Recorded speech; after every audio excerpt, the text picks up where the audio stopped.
we do need to talk, though, about the problems with the problems. So all of those problems that I've just gone over are embedded in things like our medical model. In the medical model, which has been the predominant model for teaching sexuality for, since the 50s when they even started to research sexuality. So the medical model comes with some problems in terms of its perspective.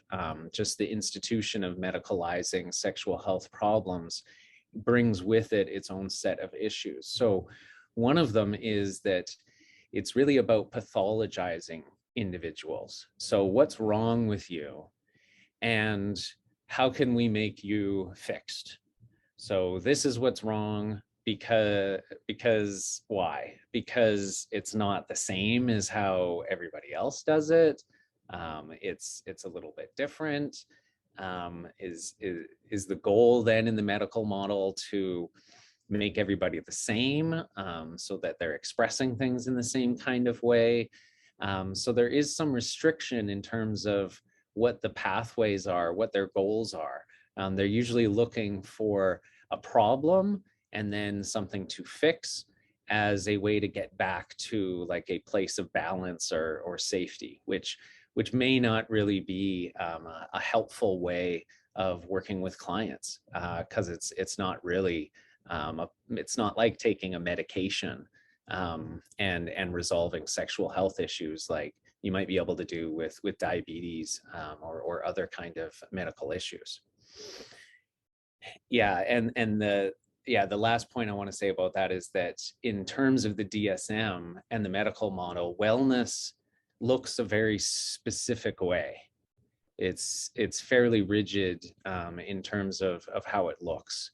And when people deviate from that, then there's a problem that the medical model, the medical system will want to address and change. So that's a problem that underlies a lot of what we're talking about, is that are we really trying to fix people's sex lives? Are we trying to fix it to help it conform to some idea of what we think it should look like? Because that really sets up some issues that we're gonna discuss in a bit.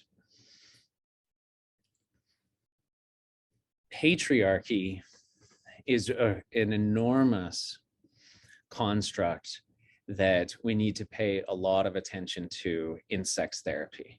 It's the way that sex therapy problems have been conceptualized has traditionally been viewed through the lens of patriarchy. So sex therapy is no different than all the other areas in which patriarchy has touched. And so I'm going to show a TED talk by a woman who speaks very eloquently about patriarchy, even though she's so young. And so let's take a listen to that and think about how patriarchy has set up some of the sex therapy problems that we might even be seeing in our offices. Last year, I was doing research for a school presentation, and I came across a photo that said that there are more men named John running companies than all women. What do these three situations have in common? Patriarchy. And it's funny because very few people know what patriarchy means, even though we live in a patriarchal society, the same way we live in a capitalistic one. And I think that's because people don't debate patriarchy. It's not a topic of our conversations like capitalism is and like it should be. We live in a capitalistic society, but there are countries in the world that don't. But there's no single country in the world that its society isn't patriarchal. Patriarchy is a social system in which men hold primary power and predominate in roles of political leadership, moral authority, social privilege, and control of property. Basically, today, men are more likely to have social, economic, and political power. But you're probably wondering, why is living in a patriarchal society even a problem? Our patriarchal society affects both men and women in different ways. Women are oppressed, violated, and excluded, while men are compelled to be in and act a certain way, and if they don't act that way, they are also oppressed. Women are obviously way more affected, and men are to some extent benefited, but only to some extent. This type of system creates these ideas of men as the providers and women as the caregivers, and it reinforces gender stereotyped roles. Since men are expected to grow up to reach powerful positions, they are raised to believe that they can never show any sign of weakness. Boys are taught to suppress all their emotions and feelings, and boys are also taught to always link violence with power. And so, these boys grow up to be men that are emotionally damaged beings that sometimes are unable to solve conflicts without using violence, and that, in most cases, don't know how to express their feelings, necessities, and emotions. And we can't talk about toxic masculinity without mentioning chauvinism. The idea that everything that's male is more valuable than what's female leaves men thinking that they're somehow superior to women, which leads them to think that women exist simply to serve them. And so, girls are taught to do exactly that: the cooking, the cleaning, the taking care of children. We often see women as this kind of secondary character in the life of a man: the wife, the girlfriend, the lover. And we teach girls to aspire to that, and sometimes to that only. The biggest achievement in a woman's life is to get married. She should make all her life choices based on the fact that she must get married someday. And if she doesn't achieve that, if she doesn't get married, our society sees it as she has failed in life. She couldn't find a man to love her. We do great harm to females when we teach them about relationships. We teach girls to see other women as competitors for the attention of men. We teach girls to think that they can only be truly happy when in a relationship with a man. And we teach them to see men as someone that has power over them, someone that we girls have to show respect to, even though in a lot of cases we shouldn't expect to receive the same respect back. We also teach women to feel guilty when they do anything sexual with anyone. And that guilt also applies for when she has sexual relations against her will. When you are ashamed of something, you don't want to talk about it. I think we all know that. And so we don't. Women don't talk about it. They just let it go. I mean, it's not like anyone's gonna believe them anyway. Rape is the only crime where the victim is judged by society just as much as a criminal. This is thankfully changing, and movements like Me Too are giving space and courage for victims to come forward and tell their stories. But still, in Brazil, 90% of the cases of sexual violence go unnoticed. And so, it becomes okay to sexually assault or rape someone. I mean, you usually never get caught, and in most cases, nothing ever happens with rapists and sexual abusers. They just take what they want. And so it creates this vicious cycle. Men rape, women feel ashamed and don't tell anyone, or if they do have the courage and do tell, nothing ever happens with the rapist and he rapes again. So yes, all of this is a big problem, and it is terrible to live in a patriarchal society. But good news is there is a solution, a very effective one actually. The solution is called feminism. And I bet that this word just made a lot of you uncomfortable. And that is part of the problem. Feminism is a belief in the social, economic, and political equality of the sexes. That's feminism's definition. It is not the contrary of chauvinism, and it is not a movement against men or against men's rights. It's very important that we all keep that in mind. As a woman, I've faced many problems and uncomfortable situations caused by chauvinism. And I found in feminism a sort of safe environment to express and learn about the roots of my frustrations and sorrows. I've been through situations that I think most women in this room also have, where I'd be walking in the beach and I hear men call me a hottie or sexy and look at me like I'm an object in a shop window. The first time it happened to me, after the inevitable shame and disgust, The feeling of guilt flooded my head. I started thinking that I shouldn't be wearing only a bikini, even though I was literally on the beach, and that I was showing my body too much. So, despite my nonconformity that today, in the 21st century, women and men still don't have equal rights, situations like that also prove to me the importance of feminism, not only as a way to fight, but as a mechanism to all women to understand that it's not our fault. For some years now, the feminist movement has grown a lot, and feminists are starting to make more noise and draw more attention to the problems I've just spoken about. And that makes a lot of people very uncomfortable, mostly men, but not only. Some men got used to their privileges and they're not willing to give that up.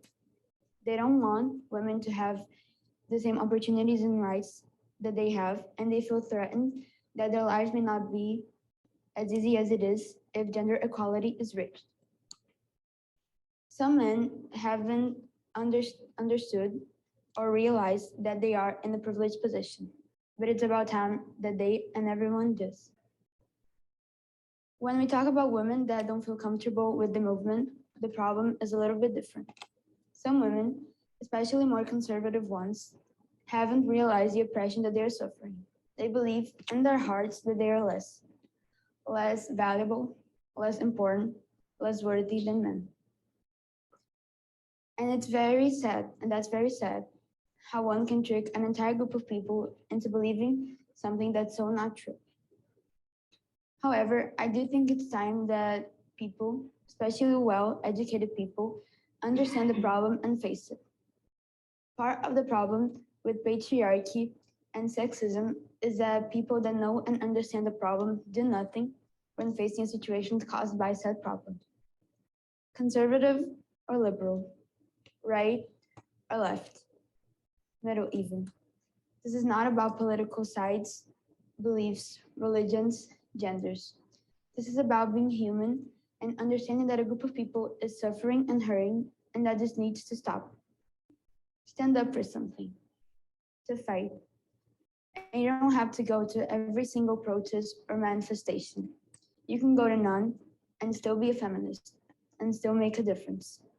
You don't have to know every little detail of each of the waves of feminism. So that is such a well said summary of patriarchy. And when we start to overlap that idea onto even the DSM diagnoses, we start to see some differences there. One of the things that's interesting to me is that there's a diagnosis for delayed ejaculation or orgasm for men, but not for women. Why? Why is that? To me, I think it's just because of the cultural expectation that men are supposed to orgasm every time they're doing sexual activity. And why is that the expectation? Unless you're trying to conceive a child, do you really have to have an erection and ejaculation for every sexual encounter?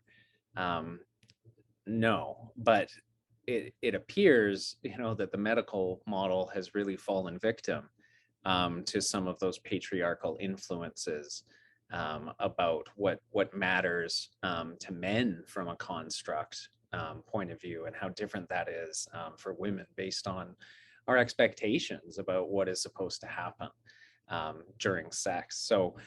So this patriarchy lens, we're going to talk about it throughout the whole day, because it is really, really important, especially when we're dealing with couples, and especially heteronormative couples. They tend to have a lot of patriarchy embedded in some of their attitudes and their behaviors, and most of the time they don't even really know it, that there's that patriarchal force that's underpinning some of these issues in the relationship. They don't know why they don't feel listened to or heard or equally seen by their partner. And it's because there's a foundational issue of patriarchal attitudes that might be a part of the relationship. So another fundamental problem around sexuality that really all of us face is access to scientific and holistic information about what it means to be a sexual being as a human.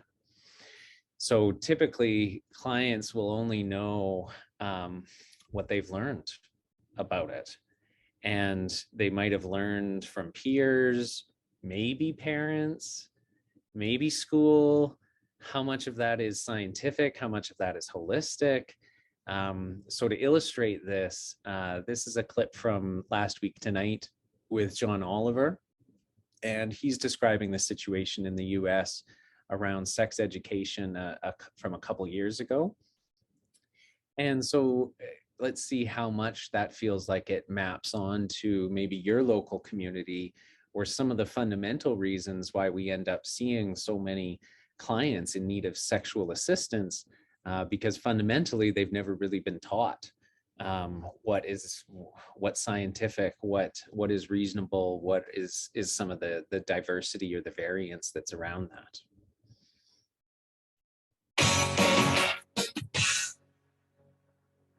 Sex education, the conversation that animals in zoos refuse to let you not have. Now, with some kids going back to school next week, it is guaranteed that at some point over the next school year, you'll hear stories like this. Local parents are outraged tonight over the pictures that their children saw in sex ed class. Some parents say that the material, which includes descriptions of sex acts and infections, is simply too graphic for middle schoolers. A father is upset after his 13-year-old showed him a poster hanging on a classroom door, a poster listing sex acts. Parental anger over sex ed is as much a staple of the school year as square pizza and one kid coming back from summer vacation with a mustache he's way too proud of. That's a ghost mustache, Lewis. It looks like a real mustache dyed on your face. So we tried this week to find out what sex ed looks like in America right now. But that turns out to be a surprisingly difficult question to answer. Now, in the past, depending on how old you are, sex education may have been little more than watching films like this. Every so often, I get a strong sex urge, and the only way I can take care of it is to masturbate. George, I'm really pleased that you can tell me about this. Perhaps it's because we've known each other for so long. My name is Johnny Stanton. For me, it all started when I went bowling with Judy today. I should have known something was different as soon as she got a strike. She's usually such a rotten bowler. So what's so different about you? I got my first period today. What's the big deal? It means that blood is flowing out of my uterus.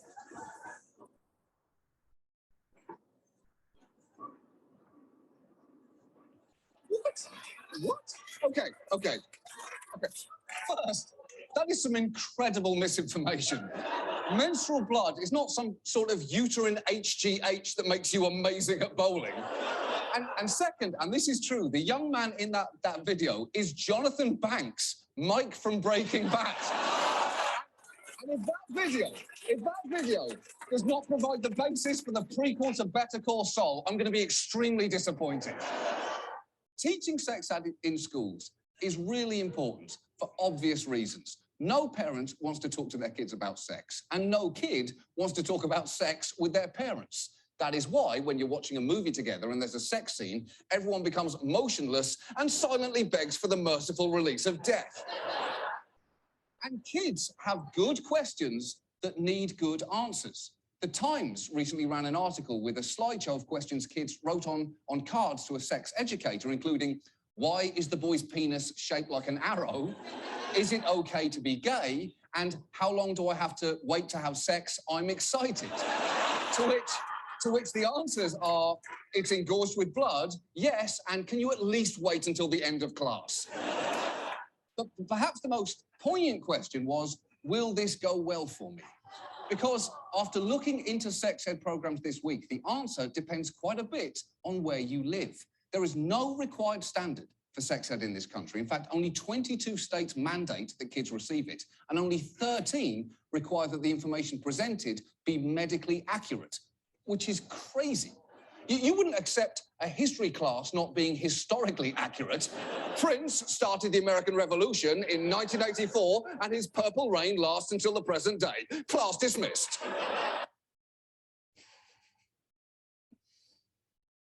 So when I watch that, one of the things that I think about is how different sex education is for each individual that we're seeing. Even each member of a couple could have wildly different experiences about whatever sex ed means to them and that specific community. Now, I grew up in the 80s and 90s as a kid, and that was very much a abstinence education about sex.